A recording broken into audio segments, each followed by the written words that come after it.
as well, especially right there before landing.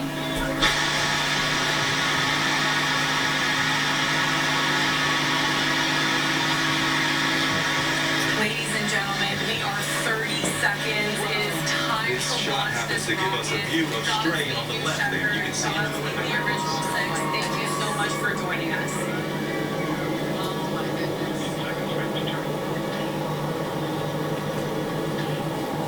Last time. 9, 8, 7, 6, 5, 4, and engine start. 2, 1.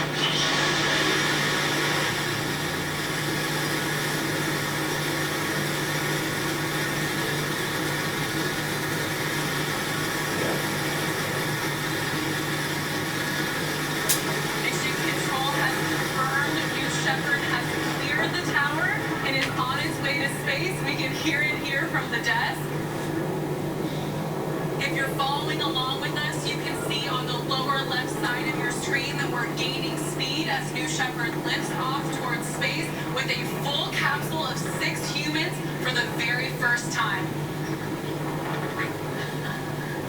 Noticing that altitude bar also on the bottom of screen, we are climbing fast.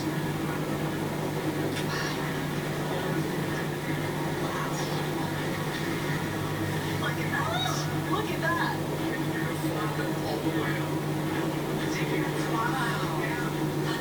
We punch through max Q. That is the point where the aerodynamic stress on the New Shepard booster is at its maximum. Our original 6 are getting the ride of their lives right now.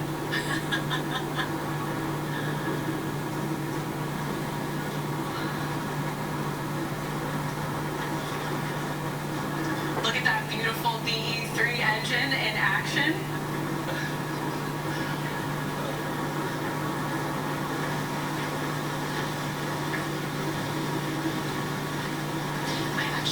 I'm actually shaking.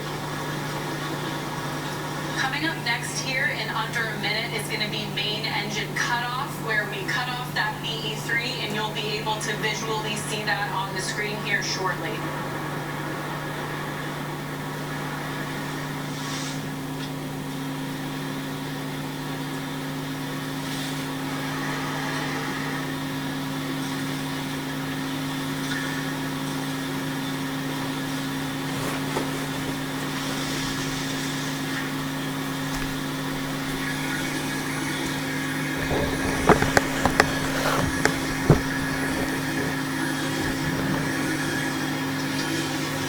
And there we see it, main engine cutoff of the BE-3.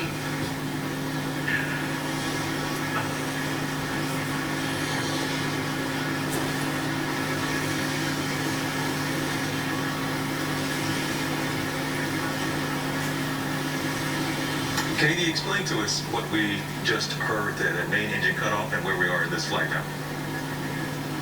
So that is the engine that's been powering them up to space, and it's gotten them to Mach 3, and they are still continuing up, but the engine is no longer powering them. They're going to separate that booster, and then the capsule's going to be by itself on that arc. That's a 3-minute arc. That's the highest altitude, probably about 350,000 miles, and then arcing and then coming back down for a landing. So they are weightless now. They are in 0G, they have practiced for this, and now it's really happening.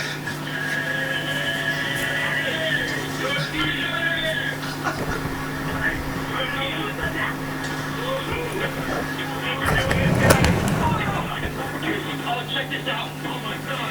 You all there are going to get 3 minutes of this. We're going to let you listen, but we are hearing them now float around.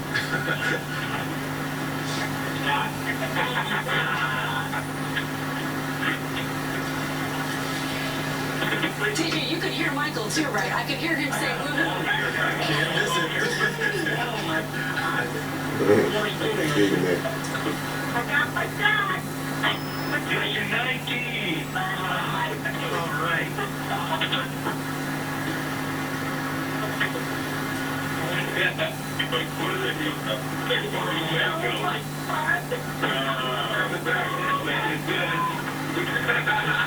Make sure you know where your speed is.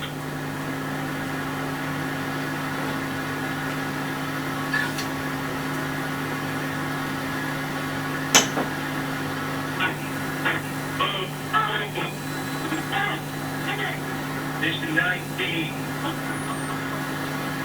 Original dad. The original dad. You got your teeth.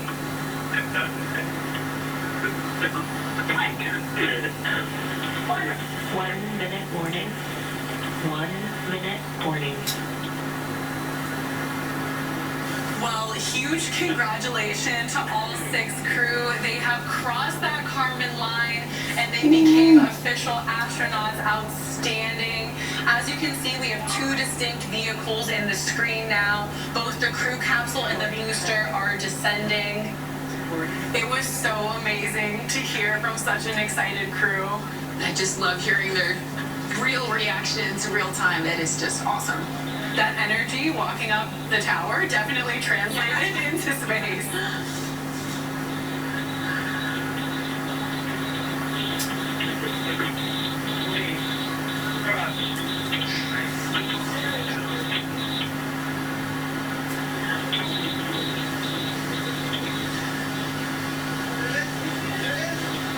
This here? Oh, there it is. Oh my goodness. That's the booster. We're going to hear the Watching sonic. him come down right now. As you can see, the forward fins on the New Shepard booster have deployed. That booster is on its way back to Earth first. Because like that's coming down so fast. I was like, what? And Robot Geo, we can hear you. And tell us what you're seeing. You all said you were closer than you all have been in previous launches.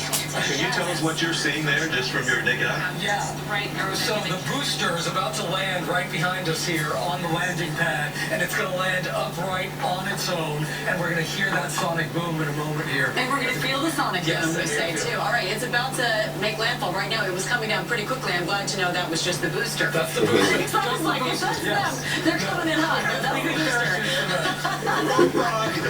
Boom! Whoa! All right, so the booster has landed, and now we're going to wait for the capsule to come down. You're watching a little bit of a delay there, but you're going to see it on your screen in just a moment as it lands upright on that landing pad. You can hear everyone cheering. One of my favorite parts, it was cutting in and out a little bit. You can imagine they're in space, but the laughter. Wow, you hear that? Yeah. Whoa, just roaring through this desert right now. Engine And restart. that's what's amazing. You can feel that power. Okay, so here it is. The video showing as it lands. Look how incredible this is. Okay. Nice move, baby.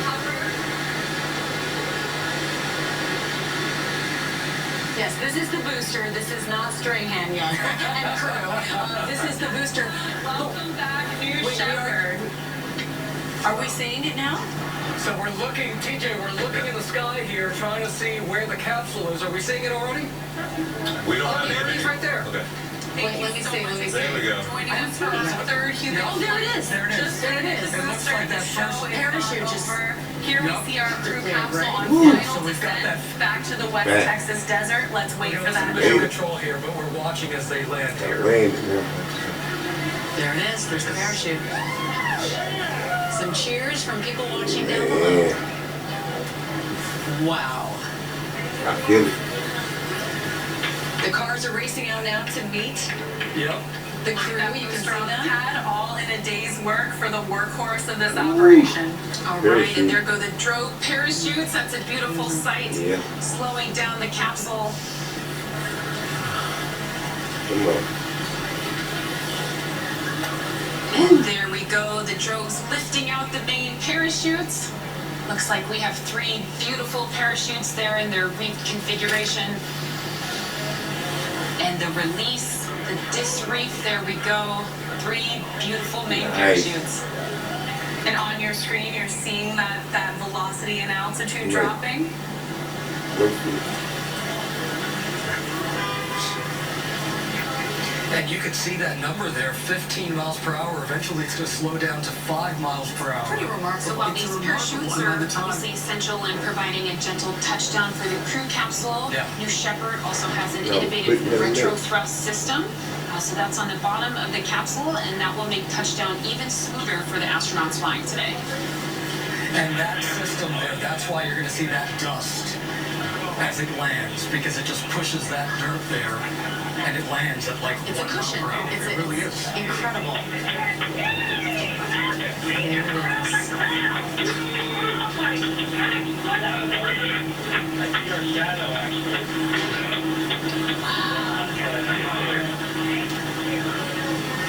It is just beautiful to watch. You can hear people already cheering here.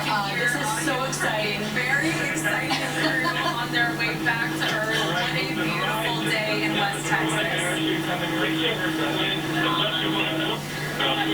Great view through those big windows there. Stand by touchdown. Stand by touchdown.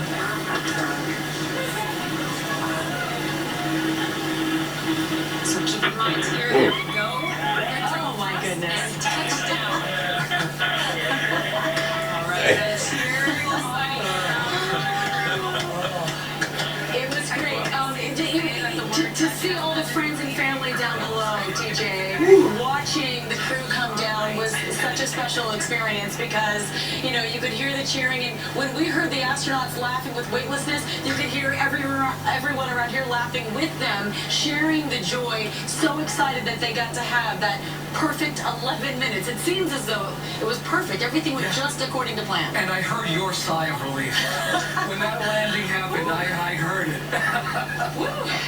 It really looks like a clean operation at this point. And we're going to wait as they actually exit that capsule and meet some of their family members and their friends. And of course, we believe Jeff Bezos is probably there as well. We believe that is the truth. What was it like watching for you? You know what? I don't know if they have an ISO camera on me during my reactions, but it is. It's anxiety-inducing.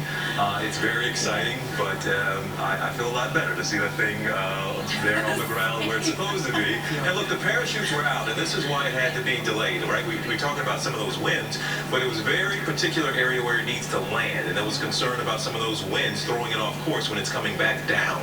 Actually, those parachutes picking up that wind and being tossed around. So this was it had to be very precise, as we know. And again, we talk about 11-minute flight. This one took about 10 minutes and 15 seconds. They have this, forgive my phrase, but they have this down to a science, certainly at this point. And those vehicles are racing out to meet them. We do expect Bezos. He'll go around to each window, get a thumbs up, make sure everybody's okay. You all can see this image. If we can take that one full, we see some thumbs up being given already from some of the folks in there. And there's Stray. It's kind of hard to miss him, but there he is.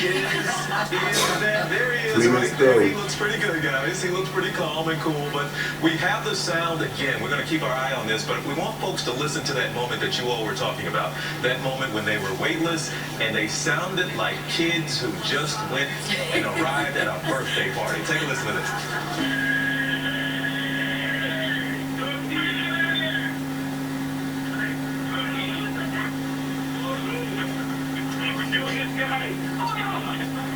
Oh, check this out. Oh my God.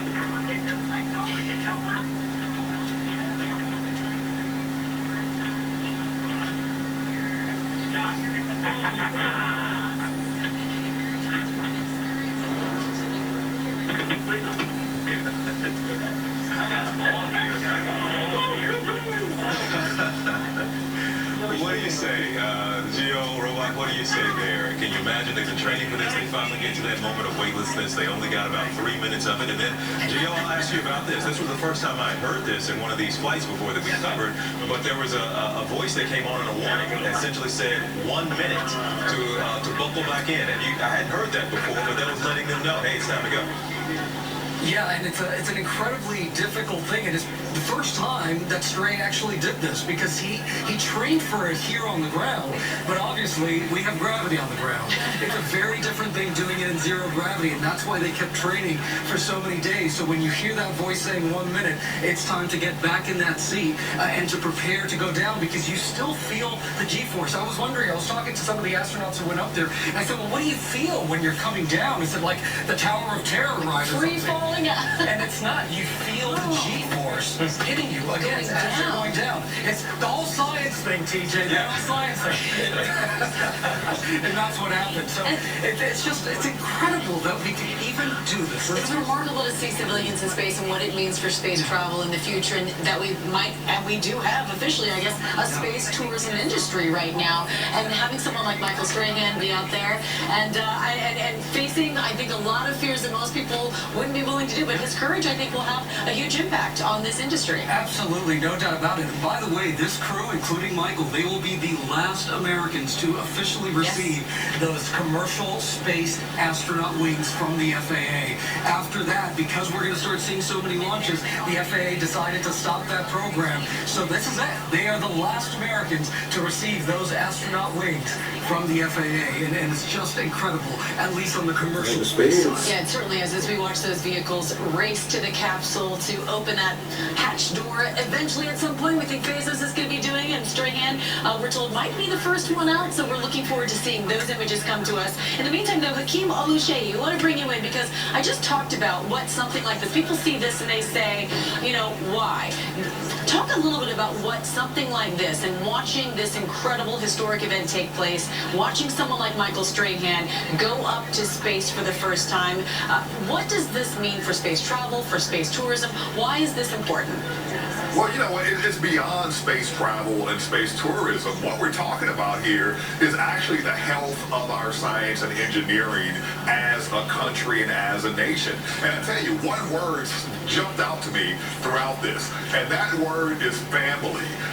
And so one of the things that happens when people go to space, people like Katie, people now like Michael Strahan, is that they realize that we're all one big human family. They realize the fragility of our planet, of our atmosphere. But you know what? Our scientific and engineering knowledge is also fragile. And stuff like this gets a whole new generation excited, gets a whole new generation engaged, and we can keep it coming. Keep it coming. Humans are dope, but they're especially dope when they're well-educated and well-trained. Hey, Hakeem, it strikes me because people always ask, you know, why is this important? Why should we be doing this? But a lot of research institutions and universities, they're now able to use this technology and conduct research in zero gravity. And that is a huge step, right? Oh, it absolutely is. I myself do space research, and so having another pathway to have access, it doesn't mean that you're going to have billionaires and you're going to have celebrities, but you're actually going to have students around the country that are building things and now are able to deploy them in space and get that sense of accomplishment and actually see what they're able to do. And that's the thing about being a scientist and an engineer. And I got to give the shout out to the engineers, right? They're the ones who make this happen. We keep saying science, but the engineers are super important, if not the most important for something like this. But it is vitally important that we stay at these frontiers because that's where innovation lies, that's where our inspiration lies, and we are keeping it moving. They're waiting to greet the newest astronauts, and you see the blue stairs are up, just waiting to open that hatch.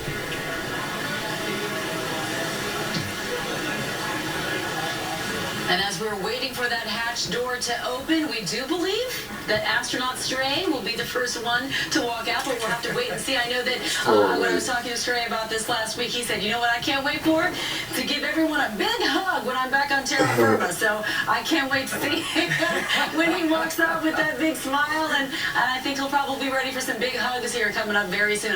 I'm told I'm going to get to go out and greet him in a short while. We cannot wait to see what he has to say, what it was like, what it felt like, if he'd go back up. I have so many questions, TJ. And there he is. And to our audience, if you're watching this, we're just a few minutes past the landing. Stray and crew are back on the ground. You can see there with the baseball cap. It's kind of hard to miss him there, but that's Jeff Bezos who's made his way out. Family and friends are going to be gathered and collected there to greet their loved ones. But they have to go through and do some checks. They don't just get out there and pull the door open. They did go to every single one of those large windows and get a thumbs up from everybody, let them know it's okay. They need to stabilize this capsule and get it where it be, and get it solid. And you see they have those the steps there as well, so they can't just hop up and get out. So that is the part that we are waiting on, and we can't wait. I think all of us, we saw him go in to that capsule, we saw him climb that tower, we saw him ring that bell, and we're all kind of just waiting. And you can see from the image here and where this camera's shooting, yes, of course, that's Strahan. It's hard to miss him, but he's still strapped in, assume what he's supposed to be doing. He's told not to get up yet. He's following instructions. He does that well. But you can see him through that window. But we cannot wait for that door to open and for us to finally see Buzz Lightyear back on Earth after his trip to space. Guys, this is just that moment. And we are told he is going to get out first. And this, you saw this on the other one as well. And Gio, I want you to give a little better explanation than I just did. Why it's taking a moment, why they can't just throw open that door and let everybody out. Yeah, I mean, they want to make sure that everything is safe in that spaceship, no doubt about it, because at the end of the day, yes, we're seeing this, it was clean and smooth, but they want to keep everybody safe, and that really is the goal here. There is so much testing. This is now the 19th time that a New Shepard has flown. This is only the 3rd time that it's flown with people on board, but the 19th time. So that tells you how much they've been preparing for this, how much research they were doing, how many test flights they were doing to make sure that this was safe. And that's what we're seeing right now. And all the engineers are surrounding that to make sure everything is safe before they open those doors. The engineers surrounding the capsule, and then you see all those cars, and I don't know if you can see all the people lined up too, but those are all the friends and family members who were watching with much more bated breath, I think, than we were probably, waiting for their loved ones to come out. Here we go. And here we go. Welcome back. Welcome back, guys.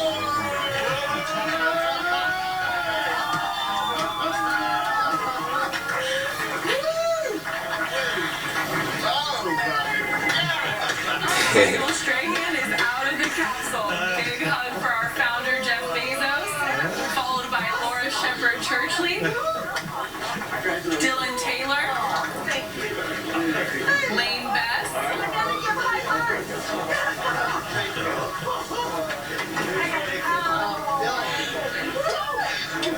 Cameron Bess, and last but certainly not least, Evan Dick. Welcome back, the original 6.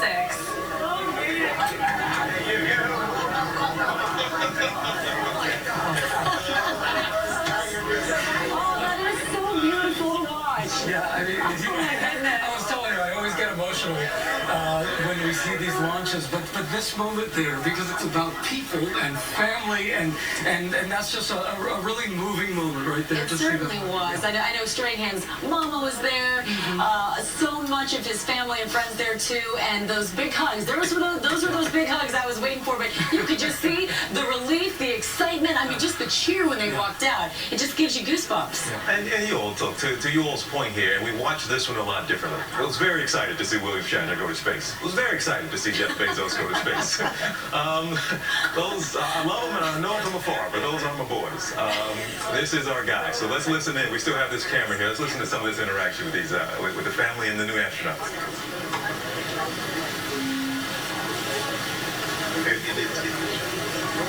And as soon as I wanted to listen, they stopped talking. Here we go. It was dark. Can you see the...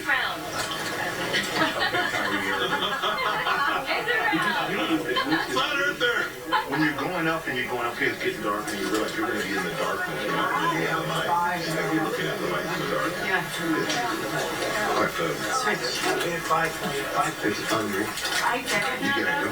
You said, like, when you said you wouldn't go, and I was like, I was romantic, I want to go. And you see it? I'm telling you. And I told them in our concert, I said, you guys experience it this way, you got to come back and experience the launch and watch it. Just get that perspective from it, because that's what is true.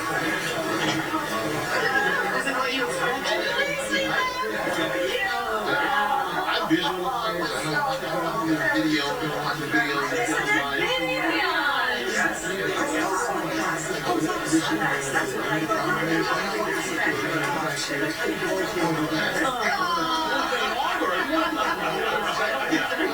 Same thing. I had the same That's feeling. what every astronaut says. I want to go back. I want to go back. video.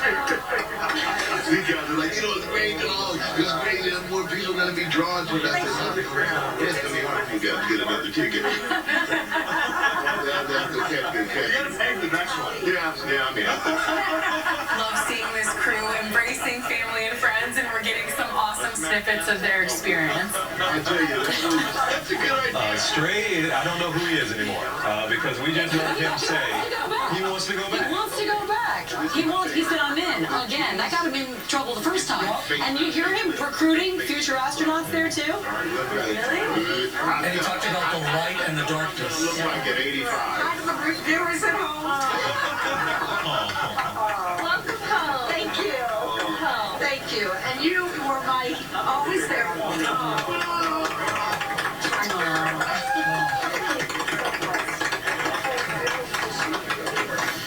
love that. And Laura yells, "I like this candle."